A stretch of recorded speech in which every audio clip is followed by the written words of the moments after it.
Hey, Slick Talkers, thank you so much for tuning into this podcast. And I know that if you love this show, you'll also love my morning show called Good Morning Hospitality with my co hosts Michael Golden and Brandy Canali, as we spend 30 minutes every Monday morning to dive into the industry's top latest news and trending topics. So go check it out on wherever you find your podcasts at Good Morning Hospitality. And you can live stream with us on Monday mornings on LinkedIn, Twitter, Facebook, and of course, YouTube. Now, I hope you enjoy this episode. I'm on a mission to empower over 1 billion people to be happy, to create a collective consciousness of abundance and happiness. Welcome to Slick Talk, the hospitality podcast where we discuss all things hospitality, hotels, and business. You can find us online at slicktalkthepodcast.com and on every podcast listening platform.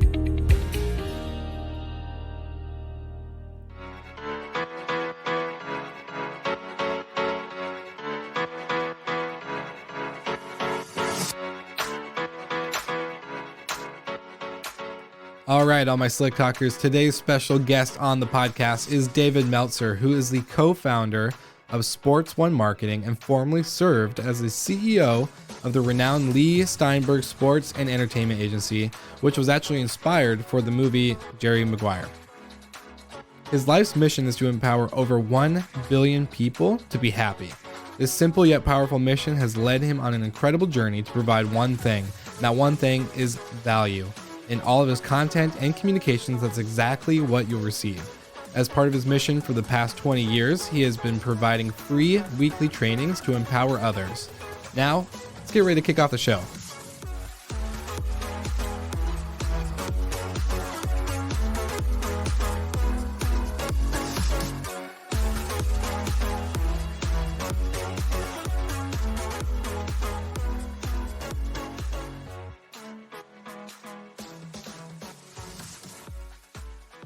David, welcome to Slick Talk, the hospitality podcast. It's so good to have you on the show. It's just incredible to have been able to connect with you recently. So thank you for being on. Oh, it's my pleasure. Love to have a hospitality platform to help share the ability to make a lot of money, help a lot of people, and have a lot of fun. Hospitality is probably the best place to do that. Yes. And I think we've all heard it before. Hospitality should be applied to every business, whether you're in the hospitality industry itself or not. But I want to jump in really deeply with you on entrepreneurship itself, specifically, obviously, like in the hospitality industry with restaurants, hotels, vacation rentals, all that good stuff. But what are some, like, entrepreneurship's not easy already in the sense of all the back end and careers and businesses that you've done with your history. But what do you think entrepreneurs in the hospitality industry themselves can learn from their journey and through this last year, or even stuff that you've experienced with your life? I think you said the key word right there is experience. I think those people that are in the backdrop, I don't like to call things industries, the backdrops of hospitality. Ironically, I always said I was in the hospitality business, even when I was running the most notable sports agency in the world. The hospitality or the experience I could give to the spheres of influence, to the teachers, the family members, and the athletes were the key component to swaying things. That's because people buy on emotion for logical reasons. And you're in the experience business when you're in the hospitality business. So it doesn't have to be what traditionally, as you see outside in sports and entertainment, it doesn't have to be a necessary in-person hospitality anymore. So I think if people as entrepreneurs would look at the hospitality backdrop or industry as the experience business, they would then be more open-minded in order to effectuate an experience that may not include staying in a hotel room or speaking in front of 50,000 people. No, that's really good. It's really good. The experience business instead of the hospitality business. I like that. Can I ask you this? Do you think that companies, like, let's say, I love Marriott, but do you think like companies can get so big that they lose touch with that experience mode, or do they actually get more traction in that area because they are so big? I was going to say, it's really hard not to love Marriott if you're in the hospitality or experience business. Yeah. Since they own so many hotels. Yeah. It's so interesting because as we roll things up and we aggregate businesses, and I think you see it in multiple industries right now, accounting, for example, there's a huge roll up in accounting. Look, there still needs to be the individualized business units within a conglomerate.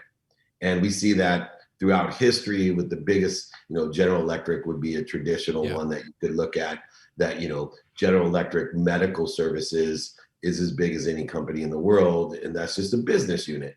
And so I think that each of the brands that exist within Marriott, they have their own personality and they know that. But what do they have? The secret sauce for today, when you're looking at these huge conglomerates, especially in the hospitality, is data, right? The idea behind the aggregate of everything rolling up isn't that they're going to stray away from the individual experiences, from the Ritz-Carlton to a Westin to a Residence Inn. No, those have their own unique experiences, their own price points, et cetera. But what do? They share their data, right? Because they own the same company. Now you have statistically such a greater aspect, because the Ritz-Carlton visitor, doesn't always stay at the Ritz-Carlton. True. And I think what a lot of people don't understand is the efficiency, effectiveness in the strength of that signal, having that data, the spectrum of what it can reach, and the clarity of the message. But the clarity of the message only works in the context if each of the individual brands still hold their own frequency or experience relative to that big database. No, that's a really good point. And I think data is something like, there's so much data out there. My question, again, I guess going back to you, and we can chop it up with this, but is on the boutique side, the independent mom and pops, or maybe the smaller companies that don't have hundreds of hotels or hundreds of vacation rentals or hundreds of restaurants, or even more than one or two, maybe 5, 10 plus. How they don't have as much data with like that. So where do you find access to data? How do you just kind of copy what they're doing and see like the moves that they're doing, or do you start implementing your own thing based off of your destination? Well, fortunately, because of the gig economy, they actually have the access to different data. So they can use booking.com, Airbnb, VRBO as a boutique hotel even, and utilize their platform and their data in order to market that unique boutique experience. So in effect, they've benefited as well from that data. And, because of the booking systems, they actually share data with a Marriott. They drive data to a Marriott. So I think they're in a much better position than the old experiential marketing of a boutique hotel, which was mainly location and word of mouth. So, if you're in Santa Barbara or Capitola and you have the themed room boutique hotel, which I, stayed at for my own anniversary, the only way I knew about it was that I was playing golf up there and drove by it, and then asked somebody local about it, and then they told me the history of it, and it was this unique experience. Well, I can find that today on a variety of different websites, and probably get a better deal. True. Yeah. They make a good point. Well, so I want to dive in and kind of go a little bit back into your mission and your story. So what do you think from your own personal experience with entrepreneurship? You've had a lot of success. You had a lot of failures. I think we all have experienced some highs and lows when it comes to the journey of business and entrepreneurship. But this last year has just been so crazy, right? With COVID and restrictions and lockdowns and, the uncertainty of, normal. When is that going to come back? So what do you think, what are some big lessons or learnings that you've taken from your experience, this is overall as a career, the last year, that you think people get to learn from?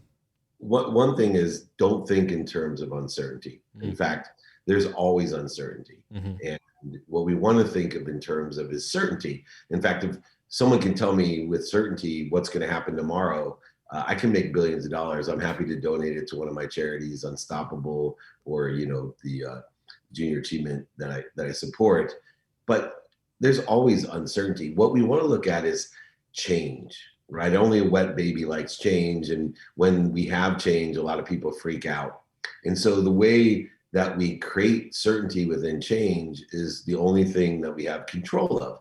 So what I've learned through a lot of accelerated change in my career and my life is that I'm in control of 3 things. One, my mindset.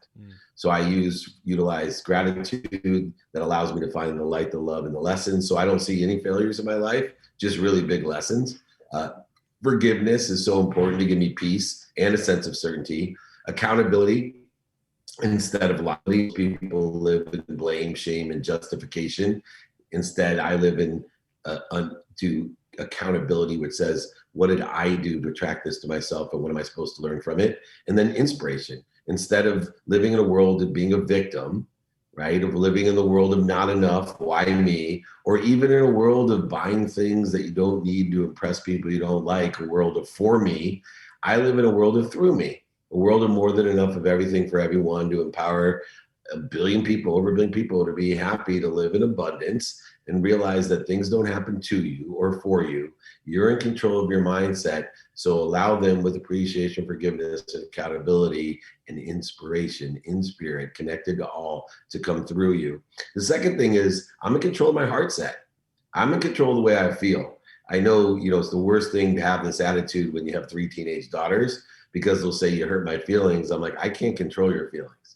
They hate that. And my wife hates it worse. You made me feel that. I can't make you feel anyway. You're in control of your feelings. And I think that's a really important lesson when we have accelerated change. And then finally, the importance of what we think, say, do, and believe, our characteristics, our obsessions, our addictions. These really came out during these pause periods so that we can have accelerated growth, learning, and, to me, expansion. This is the margins of millionaires when we have accelerated change. This is when you learn markets, market makers, and buy and sell side of business in order to effectuate what you want. I have found that this is the best year of my life. I'm unabashedly unashamed of telling people this has been the best year of my life. And I know that I can't be poor enough to make you rich. Well, I can't be sick enough to make you well. I can only give what I have. And the better that I do, the more I can give. Yeah. So the more you invest in yourself and the more you create value in what you're doing in your overall journey, the more you're able to give and bring value to others, right? It's kind of like the... Exactly. I mean, look, even my book, right? I have multiple books that I've written. I give away my books for free, right? Anybody can email me, david@dmeltzer.com, put that in the notes. I'll ship you my book. I'll sign it. And the funny thing is, I tell everybody I give my books for free, and I've never sold more books than during the pandemic, and all I've been doing is offering it for free. But what happens is people take it. I'll send 2 books usually so they can give one to a friend. Yeah. And then what happens is they actually like it and they don't want to get another one for free. They see value in it and they go and buy them for friends. And it's turned into an unexpected marketing strategy to give my book for free. Now, imagine if the book sucked, it'd work against me and people would use it for, fire fodder. But I'm blessed to have, Connected to Goodness, a really great book that seems to change people's lives. So that's a good example of how this abundant attitude works. I love that. I love that a lot. You kind of mentioned something briefly about obsessions. Like we have these obsessions sometimes. I think you get this as an entrepreneur. Not a long time ago, last year, August, in my hotel room on COVID orders, and it was like figuring out how can we help the industry with people that are just like really putting their face down to the ground and like just providing excellent service and still crushing it without getting the spotlight on them the whole time.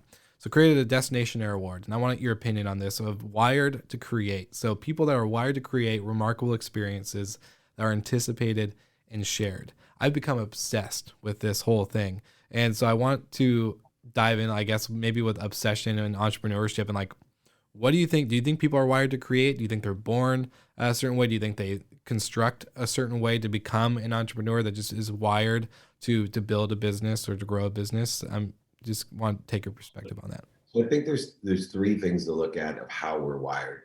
One is our conscious. So consciously, people have different potentials of how their senses work. Some people's eyes are better than others. Some people's ears are better, nose, mouth, and touch. And then you have the subconscious, and people's brains have different neural pathways. So each individual has a different potential determined upon what it is that they're working on. They have 10,000 new thoughts a day that come in, and they have different capabilities and potential of how they utilize those new thoughts. Then you have 40,000 of the same thoughts that create those neural pathways. And we have different thoughts that are in our subconscious, different potentials. But then what you're talking about exists with, I call in the quantum being within your DNA. And we can activate and deactivate things in our DNA. We could change our personality traits, characteristics, obsessions, and addictions. it just takes longer. You know, when one thing that's frustrating to me is people say it takes 21 days to create a habit. I'm like, if that's true, then people could stop drinking for 21 days or stop doing drugs for 21 days, and they would never want to do it again. No, people have different quantum natures, different potentials. And so within entrepreneurship, there's certain skill sets, like the desire that you must be what you can be, like the enjoyment of the consistent, persistent, pursuit of your potential, like math.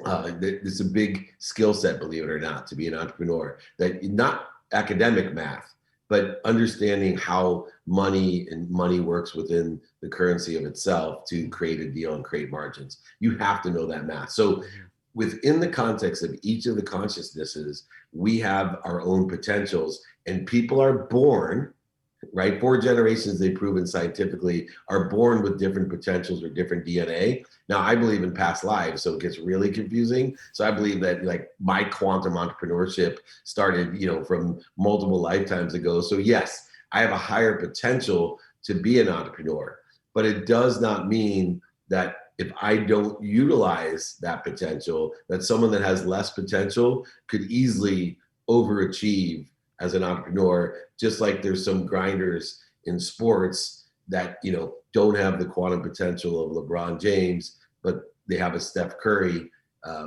He's probably, closer to his potential, Steph Curry, than LeBron James for what they were born with quantumly. That's intense. That's good. Yeah. A little different. I like that.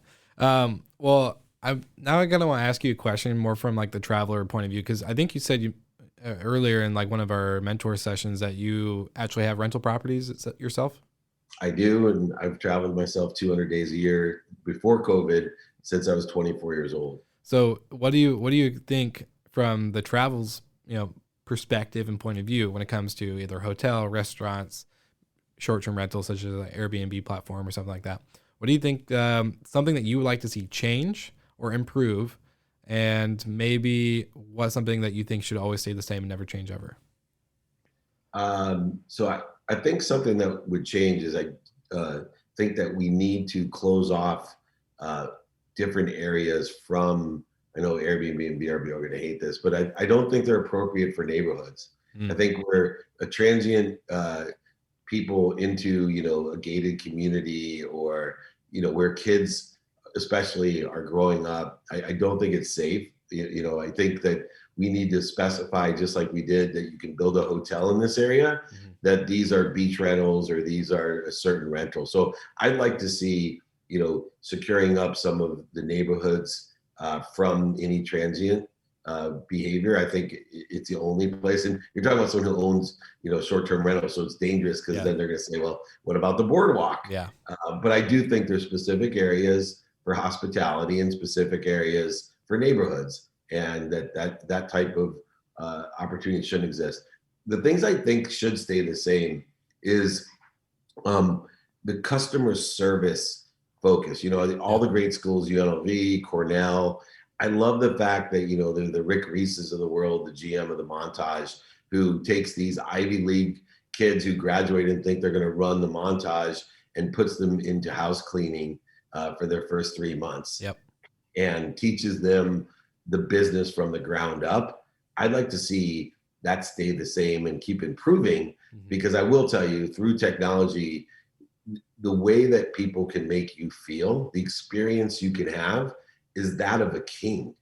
If you go to some of the higher end hotels, for example, because of technology, when you pull up, they know your name, they walk you to the elevator, they still have the white glove personal touch, and I don't want that to change. Yeah, I love that. I totally agree. So final question. What is the key that you've seen, or maybe certain factors that play into reaching that mission of that billion people finding true happiness in themselves and in their life? What have been some of the big factors that have actually helped achieve that for some people that you've seen? Consistency. The human mind, body, and soul, they are in counterintuitive action at all times. They create interference. So I think the major shift in the paradigm that I see is, if people can realize they are happy, they are healthy, they are wealthy. And just shift the paradigm to say, what am I doing to interfere with my health? Not I'm going to go get healthy, not I'm going to get wealthy, not I'm going to be happy. No, what am I doing to interfere with what I already am? And that simple shift in that paradigm creates such a flow of the light, the love, and the lessons that everybody is connected to and through. That a tree in my world has no branches. There's no gatekeepers. There's only sponsors and power sponsors, people here to be of service and of value to each other, to create this collective consciousness of happiness, abundance. There is more than enough of everything for everyone. And you can make a lot of money, help a lot of people, and have a lot of fun, especially in the experiential world of hospitality. Awesome. I couldn't have asked for a better answer. Well, David, my friend, thank you so much for being on the show and taking your time. I want to respect, everything that you're doing. So thank you again for being on Slick Talk, and I will make sure to put everything in the show notes. Is there any last final words you want to leave the audience with today? Very simply, be kind to your future self and do good deeds. Thanks so much. Thank you so much for listening. We love your support and want to provide the best we can to all our listeners. So please find us online, social media, and on Spotify, Apple Podcast, and Google Podcast.